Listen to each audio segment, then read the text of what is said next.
Halo kawan pajak, selamat datang di podcast KPP Pratama Serpong, BPS, Bincang Pajak Santai.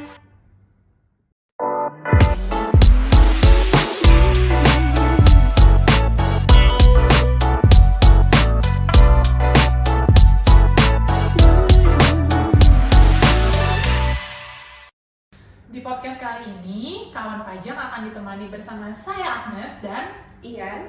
Nah, kita di Bincang Santai kali ini akan membahas satu dokumen penting khususnya bagi wajib pajak yang sudah menjadi pengusaha kena pajak, dikukuhkan sebagai PKP, di mana PKP itu harus memungut pajak ya Kak Ian. Betul. Terus juga harus menerbitkan yang namanya faktur pajak. Nah, faktur pajak itu adalah dokumen penting yang akan kita bahas nih hari ini ya. Gitu. Langsung aja kali ya kawan pajak kita bahas mengenai faktur pajak. Nah, Kak Ian, mau nanya deh, sebenarnya definisi faktur pajak itu apa sih? Faktur pajak adalah bukti pungutan pajak yang dilakukan oleh pengusaha kena pajak atas penyerahan barang kena pajak atau jasa kena pajak ke Agnes. Oh gitu. Terus yang berhak membuat faktur pajak itu sebenarnya siapa sih?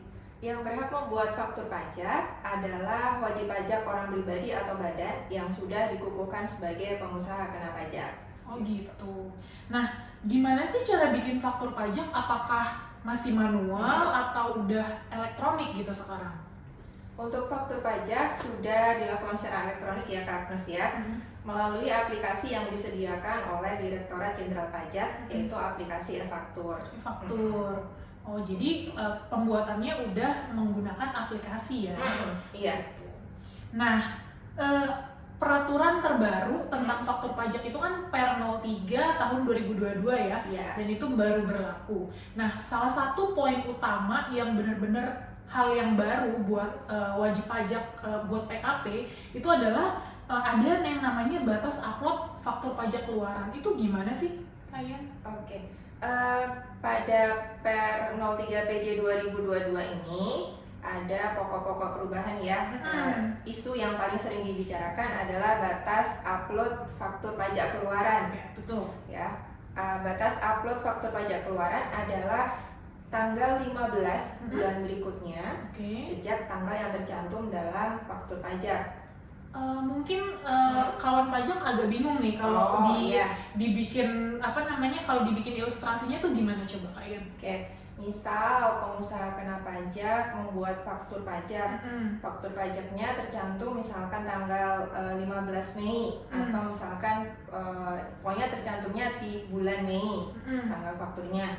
Nah itu batas waktu uploadnya adalah tanggal 15 Juni. 15 Juni. Jadi misal nih kawan pajak ada transaksi gitu ya, terus bikin faktur pajak misalkan tanggal 1 Mei gitu ya. Berarti dia batas uploadnya itu adalah tanggal 15 Juni gitu. Tapi kan sebenarnya idealnya itu ketika bikin faktur pajak ya langsung upload gitu kan. Jadi kalaupun pokoknya selama faktur pajak yang dibuat selama bulan Mei itu batas uploadnya adalah tanggal 15 Juni. Semoga kawan pajak mengerti ya dan ada gambaran supaya nanti kedepannya untuk mengupload faktur, membuat faktur itu bisa lancar gitu ya. Nah terus kalau misalnya nih tanggal 15-nya itu jatuh di hari Minggu atau hari Sabtu, bukan hari kerja dan hari libur gitu. Itu gimana? Apakah berlaku mundur gitu seperti tanggal pembayaran ya kalau dia jatuhnya di hari libur gitu kan berlakunya setelahnya gitu. Ini kalau ini gimana?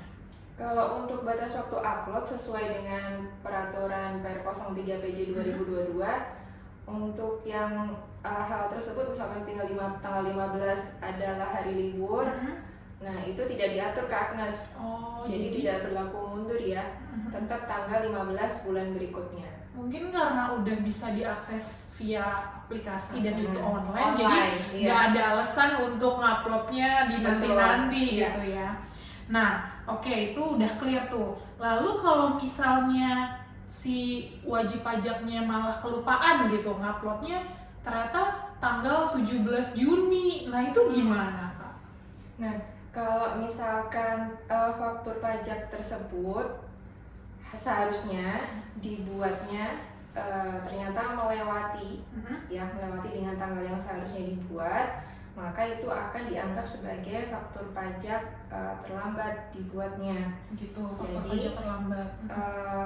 Solusi yang mungkin bisa kawan pajak PKP lakukan adalah tetap membuat faktur pajak tersebut, tapi tanggalnya sudah melewati seharusnya yang faktur pajak tersebut dibuat. Jadi kan misal balik lagi ke contoh yang di awal ya, kita bikin faktur pajak di bulan Mei, harusnya kan diupload di tanggal 15 Juni. Ya. Ternyata si wajib pajak ini baru ingat untuk ngupload di tanggal 17 Juni. Maka kan statusnya akan reject tuh, nggak akan bisa ya Kak?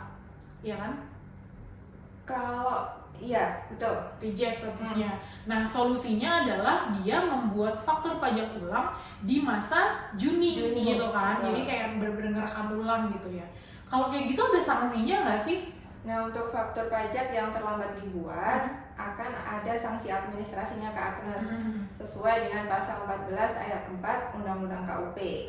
Nah, besaran sanksinya adalah 1% dari dasar pengenaan pajaknya. Oh gitu, jadi ada sanksi ya kalau kita terlambat, itu kan kategorinya sebagai terlambat membuat faktur pajak. Iya. Nah, yang aku baca lagi tuh ada sanksi juga yang dikenakan kalau wajib pajak ada dia melakukan hal-hal yang lain lagi nih, kesalahan yang lain. Misal ada dua lagi nih. Kalau yang tadi kan terlambat bikin faktur. Nah, yang kedua adalah kalau faktur pajak tidak lengkap, itu gimana? Kalau untuk faktur pajak yang tidak lengkap, itu karena faktur pajaknya tidak memenuhi persyaratan formal. Oh, gitu. Jadi faktur pajak itu harus dibuat memenuhi persyaratan formal dan persyaratan material. Nah, kalau untuk persyaratan formal, itu kan faktur harus diisi dengan benar, lengkap, dan jelas. Untuk persyaratan materialnya harus memuat keterangan atau kondisi yang sesungguhnya mengenai penyerahan BKP atau JKP. Nah, kalau misalkan faktur yang dibuat itu tidak memenuhi persyaratan formal, itu akan dianggap sebagai faktur pajak yang tidak lengkap. Nah, contohnya ini Kak Agnes, misalkan ya PTA ya, misalkan menjual sepatu kepada distributor Tuan A misalkan. Nah, Tuan A ini adalah wajib pajak orang pribadi, warga negara Indonesia, tapi tidak mempunyai PWP. Iya. Ya. Nah, kalau faktur pajak yang pembelinya adalah wajib pajak orang pribadi, itu kan harus mengisi NPWP atau NIK kalau yang bersangkutan tidak ber-NPWP. Nah, ternyata faktur pajak yang dibuat oleh PT yang menjual sepatu tadi ternyata tidak mencantumkan NIK. Nah, itu dianggap sebagai faktur pajak tidak lengkap. Oh, itu juga bisa itu juga akan dikenakan sanksi yang 1% itu ya dari DPP-nya. Oh gitu. Nah, kalau untuk pengisian data itu berarti kalau yang tidak mempunyai NPWP dia harus menggunakan NIK ya? Iya. Gitu ya. Terus kalau untuk yang tidak punya NIK, misalnya orang luar negeri gitu, berarti kan dia pakai paspor. Gitu. Jadi salah satunya aja ya berarti ya.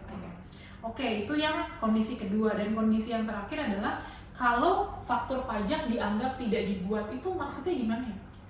Nah, untuk faktur pajak yang dianggap tidak dibuat itu kalau dibuat sejak 3 bulan, ya 3 bulan sejak tanggal faktur tersebut seharusnya dibuat.